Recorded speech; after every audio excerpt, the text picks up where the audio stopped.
Rando ni mzazi wa marehemu Ndege Makebe.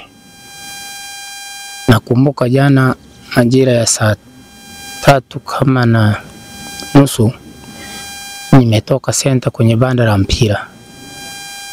Nikakutana na marehemu Zawadi Kazi. Amenisalimia, baadaye akaniaga akaondoka kwenda kwake. Nimeondoka nimeenda nyumbani kwangu. Nimefika nimelala.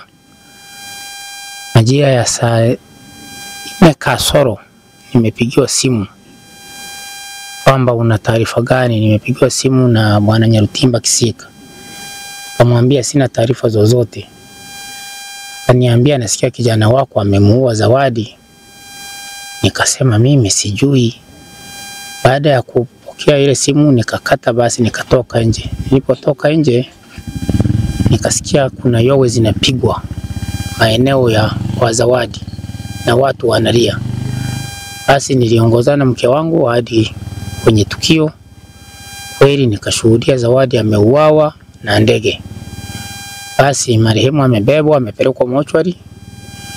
Sisi kama wana kijiji na familia tukaondoka kuja kulala ili tuamke kwa ajili ya tukio la kumtafuta Ndege leo. Nimeondoka saa 11. Nimekuja hadi kwa Ndege kuangalia familia ya Ndege ambayo ni mke na watoto. Nimekuta hawapo. Nikampigia mdogo wangu simu, akaniambia nimeongea nao usiku kwamba wamekimbilia kwa mzee mmoja anaitwa Mashoka, ni jirani yao. Nikaondoka hadi kwa Mashoka nikakuta mkamwana yupo na watoto. Basi nimewahoji, wamenipa maelezo kwamba Ndege ameingia hapa juzi usiku. Ameshindia hapa nyumbani, hatoki kwenda mbali. Jana jioni ndio amemwambia mwanamke nipikie, nataka kwenda senta kupasha simu yangu. Yeye amempikia, amekula, ameondoka kwenda senta kupasha simu, lakini haikuwa kupasha simu, kumbe alikuwa na tukio lake. Sasa kipindi ananieleza kunaendelea kupambazuka kidogo, wakaja vijana wangu wawili na kijana mmoja anaitwa Ngeye. Sasa wakafika wakatuambia kwamba tukio lingine limeshapatikana. Nikauliza tukio gani? Ndege naye amejinyonga.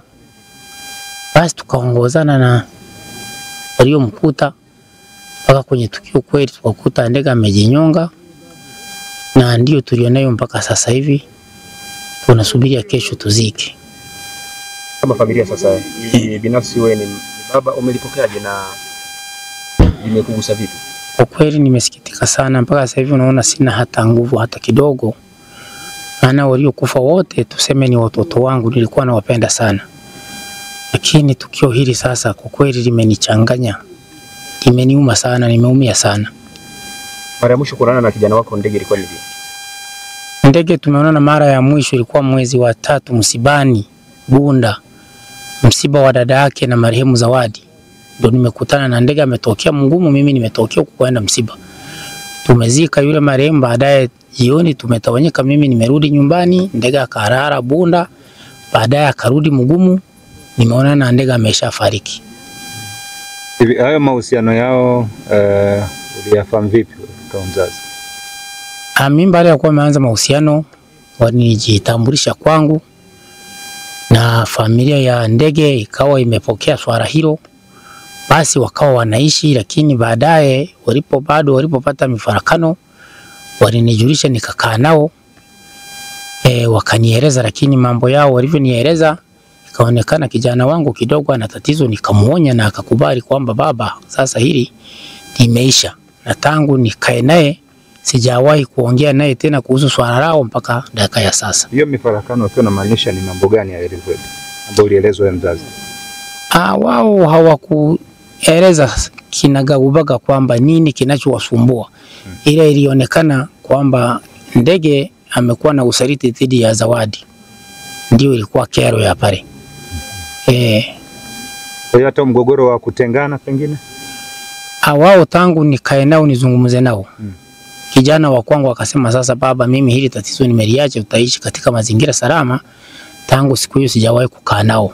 Ni muda gani tangu uzungumze nao? Nadhani ilikuwa ni Januari mwaka huu.